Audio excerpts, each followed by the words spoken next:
जिस पोषण के माध्यम से उसके महाव्रत की महायात्रा सानंद संपन्न हो सके, उसे वैद्य राज्यों का कभी अवलंबन लेना पड़े। और याद रखना हे साधु शिष्य, आपके अंदर इतनी अनंत शक्ति विद्यमान है, यदि संकल्प कर लें आप, तो संकल्प करने के बाद याद है ना, जब गुरु से शिष्य ने प्रश्न किया दुनिया में सबसे शक्तिवान कौन है, तो गुरु ने कहा बेटा सबसे ज़्यादा शक्तिवान लोहा होता है। उसने कहा लोहा होता है गुरुजी, तो लोहा अग्नि से पिटता क्यों है, अग्नि में जलता क्यों है? उन्होंने कहा इसका मतलब ये हुआ कि लोहा से भी ज़्यादा शक्तिवान अग्नि है जो उसको जलाती है। तो उसने कहा अगर अग्नि शक्तिमान है तो पानी के द्वारा कैसे बुझ जाती है? तो उन्होंने कहा बेटा इसका मतलब ये हुआ कि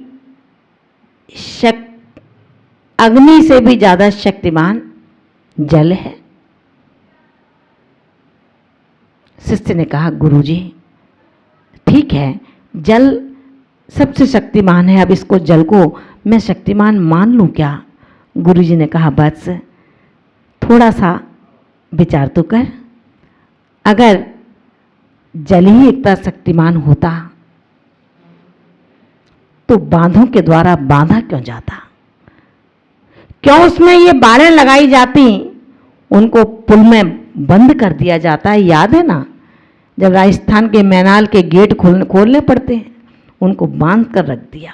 इसका मतलब आदमी का कर्म ज्यादा शक्तिमान है। शिष्य ने कहा गुरुजी ठीक है, आदमी को शक्तिमान मान लें क्या? गुरुजी ने कहा बेटा यदि आदमी को ही शक्तिमान मान लोगे तो दुनिया के अंदर बहुत से पुरुष हैं, किसको शक्तिमान कहोगे? तो शिष्य ने कहा गुरुजी जो बहुत वर्जिश करता है, जो रोज अपनी इस बॉडी को स्ट्रांग बनाता है, उसको शक्तिमान मान लें। जो लोहे को भी उठा लेता है, पाषाण को भी उठा लेता है, उसकी बात को सुनकर गुरु ने कहा वत्स यदि उस पाषाण को, लोहे को उठाने वाले को तुम शक्तिमान बना दोगे तो उनसे तो ज़्यादा शक्तिवान दिव्य शक्तियाँ होती हैं, उनको मान लो। हाँ गुरुजी बात बिल्कुल पते की कही, दिव्य शक्तियों के अंदर तो बहुत शक्ति होती है, तीनों लोगों को पलट दे। तो ठीक है गुरुजी, अब दिव्य शक्तियां इस दुनिया के अंदर सबसे ज़्यादा शक्तिशाली हैं। गुरुजी ने कहा अगर दिव्य शक्तियां शक्तिशाली होती तो तीर्थंकर के जन्म होने पर क्यों यहाँ पर नृत्य करती आकर? शिशु फिर शांत हो जाता है। गुरुजी कहते हैं साधु शिशु ध्यान रखना, तुमने दीक्षा को धारण किया है, तुम उस देवता से भी बढ़कर के हो।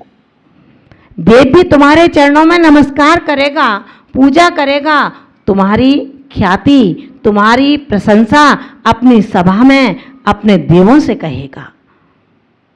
लेकिन कब? जब आपने इस साधु व्रतों को ग्रहण करने का संकल्प कर लिया था। इसका मतलब क्या हुआ, समझ में आया?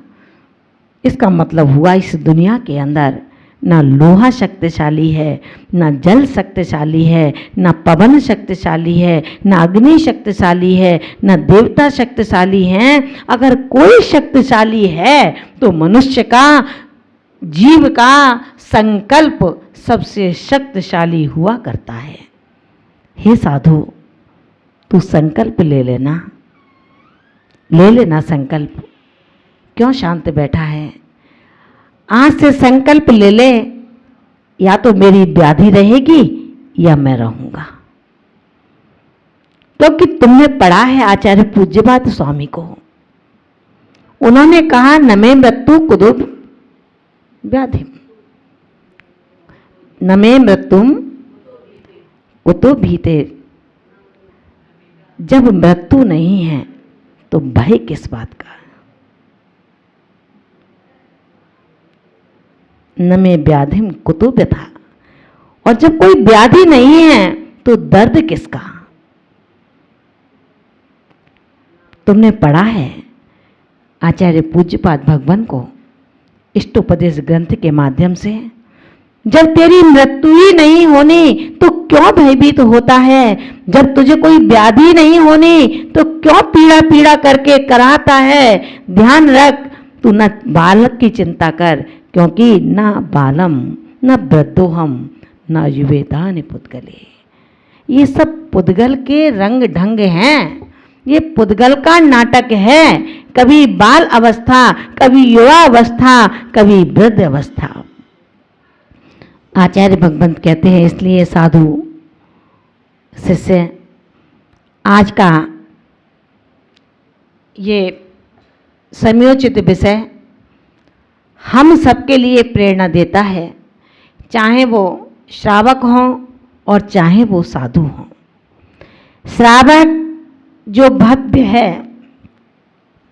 वो दूसरों के चमड़े से, दूसरे के शरीर से, दूसरे के रक्त से, दूसरे के मैदा से, दूसरे के मज्जा से अपने शरीर का श्रृंगार ना करें। वो शुद्ध घानी में पेला हुआ सरसों के तेल का इस्तेमाल करें। ना लोशन का इस्तेमाल, न शैम्पू का इस्तेमाल, न क्रीम का इस्तेमाल, न पाउडर का इस्तेमाल, कोई इस्तेमाल नहीं करना। करना है तो शुद्ध सात्विक जड़ी बूटियों का इस्तेमाल कर लो, तो आप समीचीन श्रावकत्व की चर्या में खरे उतर जाओगे। कैसे हो तुम श्रावक? आचार्य कुंद कुंद भगवंत ने आपके लिए आदेश दिया है, आप उन यतियों की तभी व्यवस्था कर पाएंगे जब आप स्वयं में व्यवस्थित होंगे। जो अपने भाई को नहीं खिला सकता, दो भाई मिलकर के एक साथ भोजन नहीं कर सकते, अपने भाई के बच्चे को कभी प्यार के दो बोल नहीं दे सकता, आज भाई के बच्चे का जन्मदिन है, उसको तुम इतना भी नहीं कह सकते बेटा आज तुम्हारा जन्मदिन है। आज आपने हमारे परिवार में आकर के हम सबको एक रास्ता दिया और आज अपने पुरुषार्थ से तुमने हमारे परिवार का नाम रोशन कर दिया, क्योंकि वो भाई का बेटा है। भाई के बेटे के लिए एक दूसरा भाई कैसे बोल सकता है। आचार्य भगवंत कहते हैं कि जब तक हम अपने देह के स्वभाव को पहचानते नहीं हैं, तब तक हमें भिन्नता और अभिन्नता का बोध नहीं हो पाता, देह और देही का ज्ञान नहीं हो पाता। और जब बोध प्राप्त नहीं होता तो बोधि यानी कि चारित्र की दशा कहाँ उतर सकती है। केवल एक प्रश्न एक से किया जाता है, लेकिन हमारे यहाँ तो ऐसे विद्वान हैं जो एक प्रश्न सबसे करते हैं। सबके मुख से सुनना चाहता हूं, ऐसे ज्ञानी लोग हैं, सबके मुंह से सुनना चाहता हूं। अरे भैया,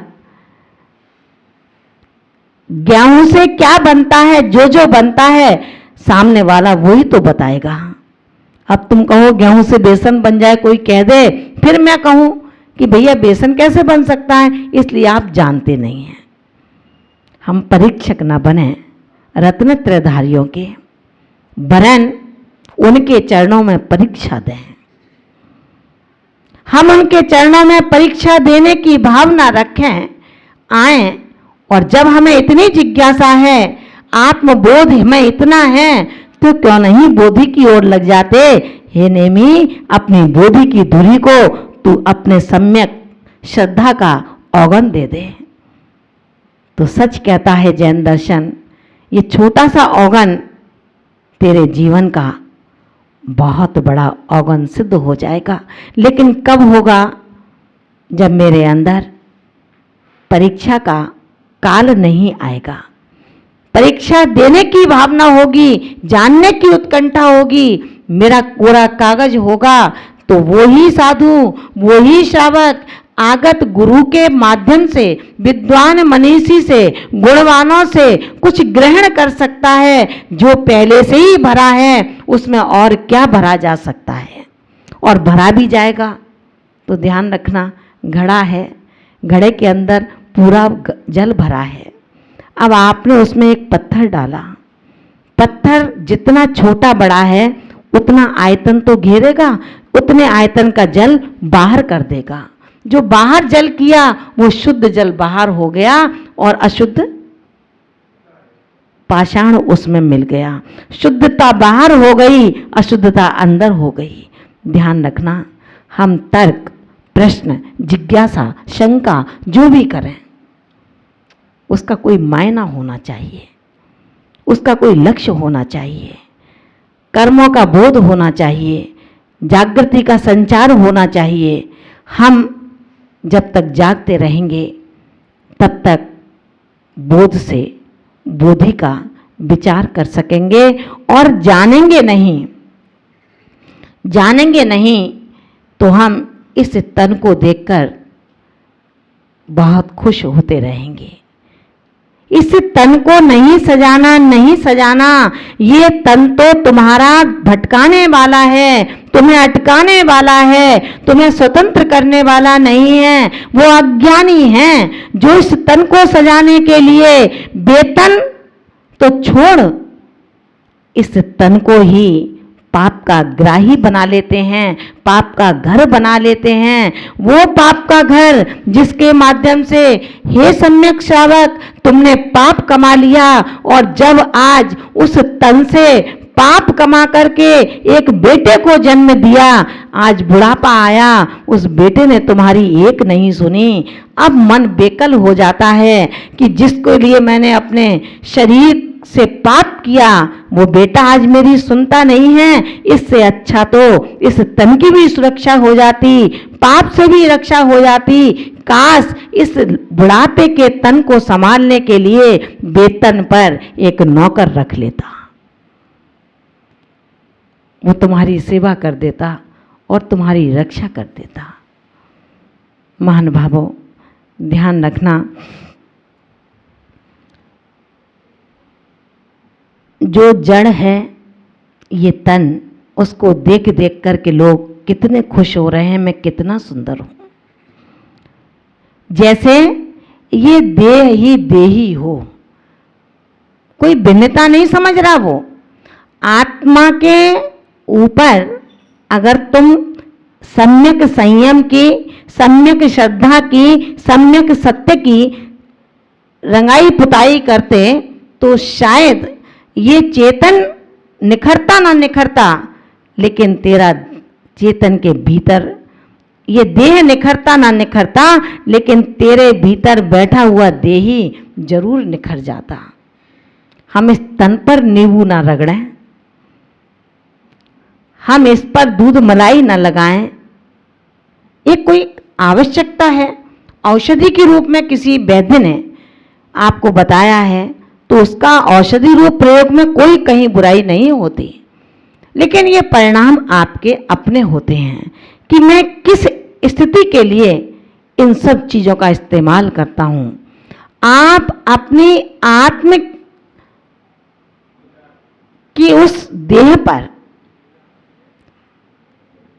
उस सम्यक नींबू को रगड़ें ताकि विसंगतियां उससे झरझर करके समाप्त हो जाएं। ये तन तो अगर कृष्ण देही है तो कभी शुक्ल देही इस पर्याय में नहीं होगा। निकाल दो भ्रम अपने मन का, इसको शुक्ल देही करने में क्यों समय व्यर्थ करते हो। भवन भी कभी निज रूप हो पाया है क्या, विचार करना। जो मकान है आपका, क्या आपके रूप होगा, क्या शाश्वत होगा कभी। आप इस भवन को अपना कितने भी मोटे मोटे अक्षर में लिखा दो, लेकिन वो कभी भवन तेरा नहीं होगा। ये तो देह जीव को संसार अवस्था में आधार मात्र है, आधार आधेय संबंध को स्थापित करता है। जब तक जीव है तब तक इस घर में है, और जब जीव नहीं रहे, ये नहीं है जब तक घर है जब तक जीव है, ध्यान रखना। आधार आधेय संबंध है तब तक इसकी उपयोगिता है। जिस दिन देह जीव गया तब तक ये इसका देह का कोई मोल नहीं है। देह के पीछे, हे ज्ञानी आत्मा, इस देह के श्रृंगार के पीछे, इस देह की पुष्टि के पीछे, इस देह की पीड़ा के पीछे तू आर्द्र ध्यान में मत उतर, रौद्र ध्यान का सेवन मत कर, मत कहे हे भगवान मेरी पीड़ा का कब नाश होगा। तू तो ये विचार कर ले कि हे भगवान बस पीड़ा का नाश मत करना, जो पीड़ा उदय में आई है इसको सहन करने की शक्ति दे देना। क्योंकि बीज तो मैंने ही वपन किया था ना। जब मेरा मित्र दूसरों की प्रशंसा करता था, जब मेरे गुरु मंच पर उपदेश देते थे और कहते थे कि बेटा चलो प्रभावना का अवसर है, मंच पर बैठोगे तो लोग तुम्हारे दर्शन करके प्रेरित होंगे। तो आपने कहा था ना कि गुरु महाराज मेरे सिर में बहुत दर्द है, मैं कैसे मंच पर जाऊं। आपने कहा था ना महाराज मेरे पेट में बहुत दर्द है, मैं कैसे मंच पर जाऊंगा। आपने कहा था महाराज मेरी तबीयत ठीक नहीं है, आज मैं नहीं जा सकता। ध्यान रखना वही उद्यागत काल तेरे सम्मुख खड़ा है। जब बहाना किया था आज सचमुच में आया है। मत कर बहाना, बह जाएगा। मत कर बहाना, बहन नहीं कर पाएगा।